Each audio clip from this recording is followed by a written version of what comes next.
This chapter covers some basic topics on crime scene searches, including how investigators are called upon to conduct their business, what duties are pertinent in processing a crime scene, and what the value is of the information that's collected by both responding officers as well as the investigators or technicians.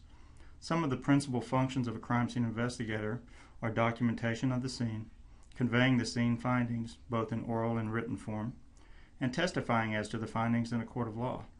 Without properly securing a crime scene and the evidence that's found within it, prosecutors cannot adequately fight for the victims of a crime in a court of law. Your department's standard operating procedure or department policies is going to dictate what the order of business is for both field operations and law enforcement administration, as well as how to conduct certain types of business, such as processing crime scenes. It's going to define the conduct of the crime scene investigations and the investigators.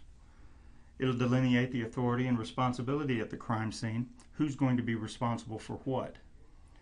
The authority is going to lie in areas such as how to properly secure the crime scene, both for public safety standards as well as for officer safety. It's also going to address aspects like management of the crime scene, who's going to be responsible for responding to the crime scenes at certain times, and who's also going to be responsible for searching the scenes. It'll also set out who's going to be directing the actions at the scene, or in other words, a chain of command. Once there is someone that's the lead officer, the lead investigator, or the lead technician at a crime scene, it's going to assign accountability for making sure the crime scene is processed according to department standards and in such a way that will ensure admissibility into court. As far as the responsibility goes, in order for someone who has the responsibility for conducting business at a crime scene to have that responsibility, they also have to have the authority. Your department policies are going to delineate who is going to have authority to carry out those responsibilities. Okay? Without the authority, having a responsibility is useless. Someone has to be able to enforce the regulations for processing your crime scene, and also has to be able to be held accountable for enforcing those regulations. As we've previously talked about, your department policy is going to lay out the stipulations for who is going to be doing what at a crime scene, and one of the things it will also do is lay out exactly who's going to be the investigator for a particular type of crime scene. Now, depending on the size of the agency and your budget that you have, or what the type of crime is, will depend on who's going to be investigating what types of crime. Smaller agencies that have smaller operating budgets have fewer investigators typically, and those investigators have to work on multiple types of criminal actions, not just one specific type, which is something that larger agencies with larger operating budgets have the personnel to do. The type of crime, say for instance for a large agency like Dallas, Houston, someplace like that, may dictate which investigator is going to be investigating that crime. For instance, someone who's specialized in property crimes, maybe computer crimes, white-collar crimes, crimes against person, auto theft, sexual assault. Okay?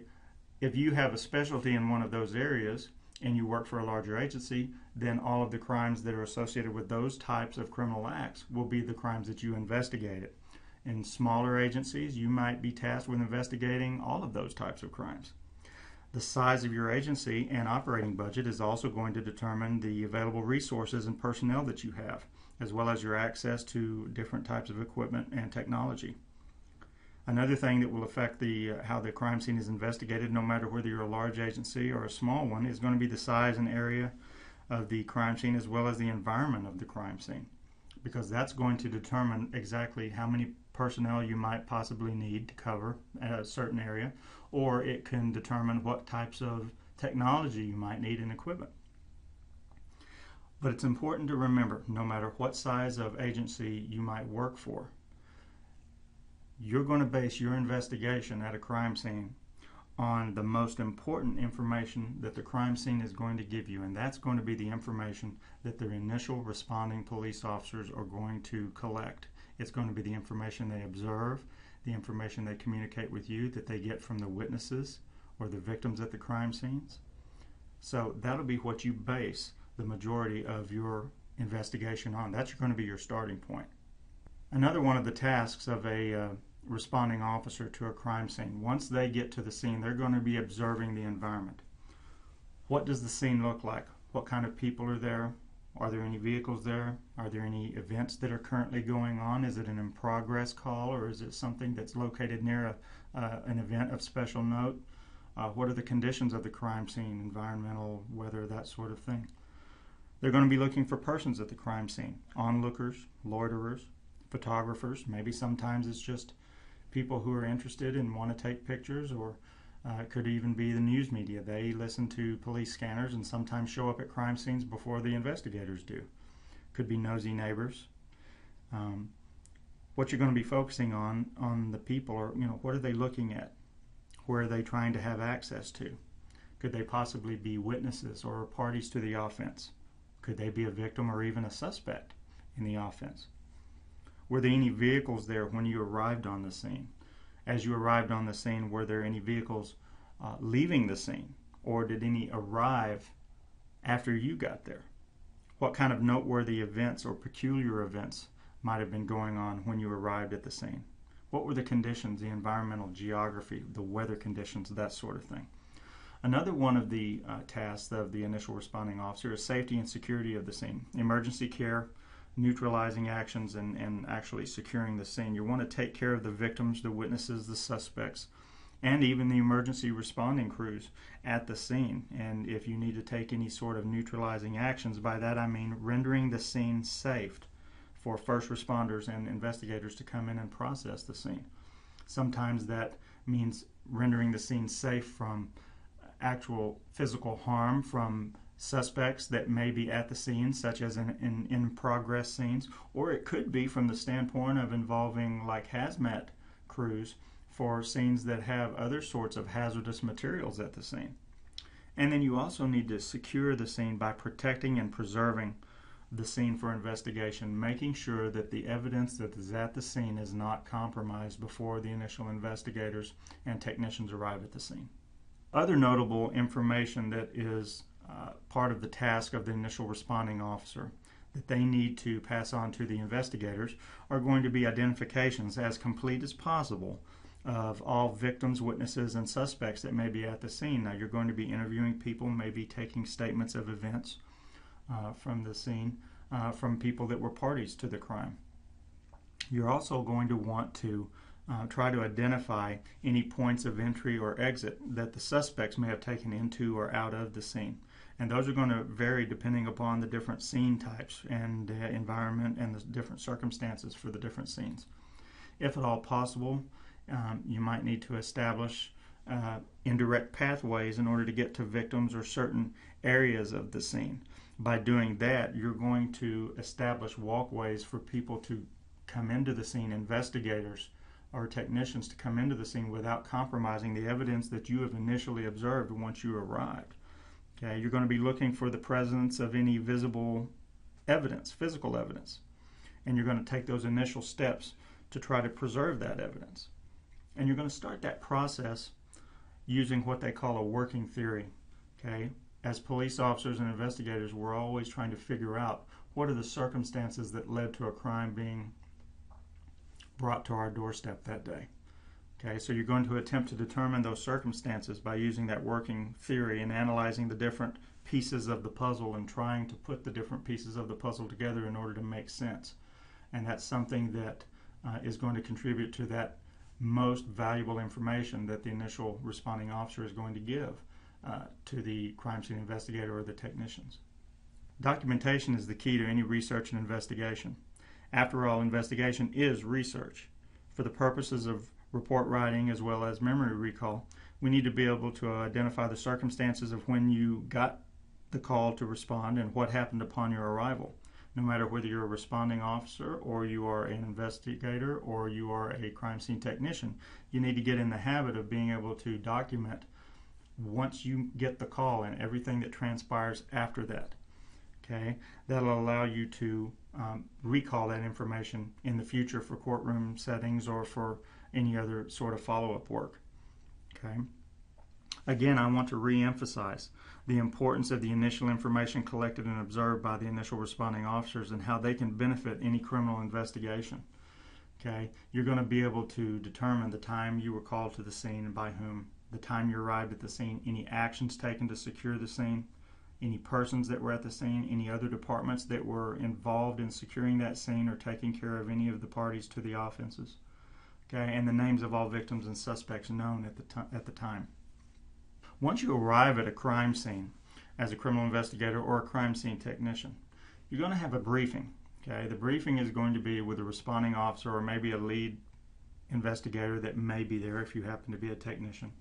And you're going to get a general overview of the circumstances and a general sense of what the observations were of the responders whenever you got there. Okay, that's why that information they collect is so valuable. Whether you're a police investigator or a crime scene technician, you're going to determine what your exact chain of events will be upon arriving at the crime scene by finding out what the initial responders had to say about it. Okay, you're going to take a tour of the scene. You're going to use those indirect pathways that were established for you in order to try to preserve that evidence, in order to not contaminate that evidence. You want to see what you've got to work with before you dive off into it. Okay, and then depending upon your department policy and circumstances, you may need to establish a command center if needed. If it's a large crime scene, like maybe a terrorist act or a bombing, some kind of mass casualty scene, you may have the abilities and the necessity to establish a command center where those directing the actions at the crime scene are going to be located at. Most crime scenes, though, are relatively small in nature and do not require such a grand scope of command structure. Okay, and then you're going to need to have a plan. Okay, you've got to establish a game plan for coordinating purposes. Your goal is to be thorough, efficient, and make the most of the available resources and personnel that you have. So you don't want to go into a crime scene without having a game plan of what steps are going to be needed in order to adequately process that scene. And that's going to start with that tour of the scene so you can get the layout of it and know which direction you need to go from there. At the most basic levels, we investigate the world around us every day by the use of our human senses: sight, smell, hearing, and touch. This is going to be useful for you in a crime scene investigation because you're going to be able to determine maybe signs of struggle or any evidence that has been disturbed or moved. We use our sense of sight, okay, to try to locate physical evidence such as blood, cigarettes in an ashtray, damaged property, or the position of a light switch.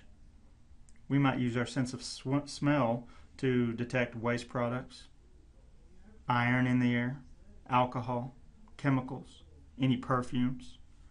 We use our sense of hearing to determine voices, any electronics that may be running, neighborhood sounds from an open window.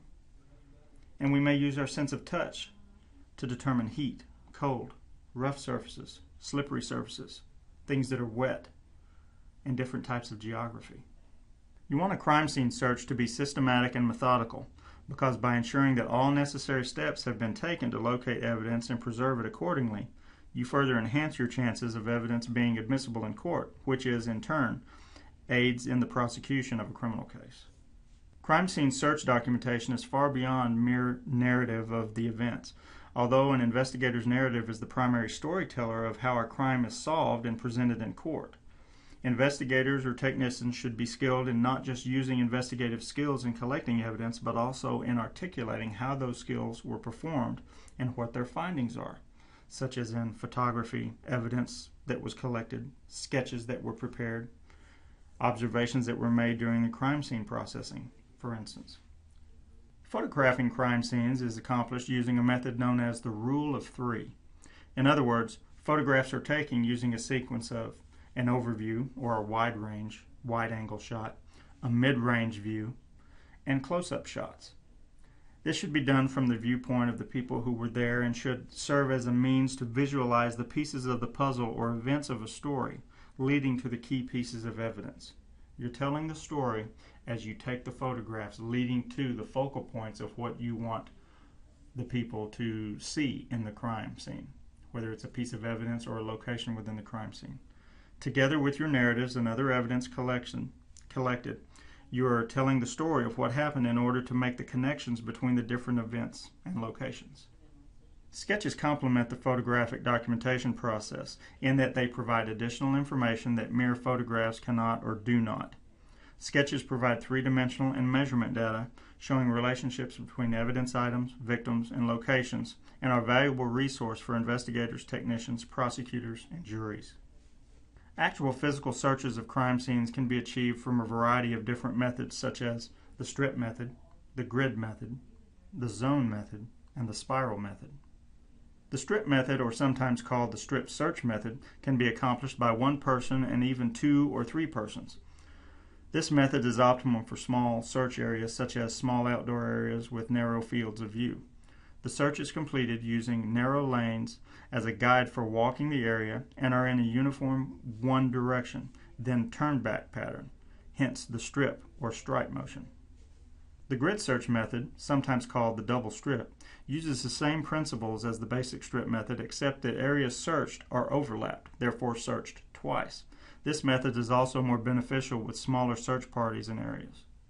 The zone search method, sometimes known as the quadrant or sector search, takes a large area to be covered and divides the area into different smaller zones. This is the type of search that is used in most archaeological digs. The areas are more easily searched by smaller parties or even individuals and are more easily documented. The spiral search method is one that uses a from the center out approach. This type of search is beneficial in larger areas, such as in areas where evidence such as dumped bodies or large objects can be found. The searchers begin with the center of the area to be searched and spiral outward in concentric circles. Once a crime scene has been thoroughly searched in a systematic and methodical manner and evidence has been retrieved and documented, the investigator or technician should, as a standard practice, conduct a debriefing with the same people whom they received the initial briefing from. This debriefing should include a final survey of the scene to ensure that no stone has been left unturned, to use an old cliche. The investigator should also gather and share any input or comments with other investigators regarding special requests or needs for follow-up investigation and any post-scene responsibilities such as security, cleanup, administrative, that sort of thing.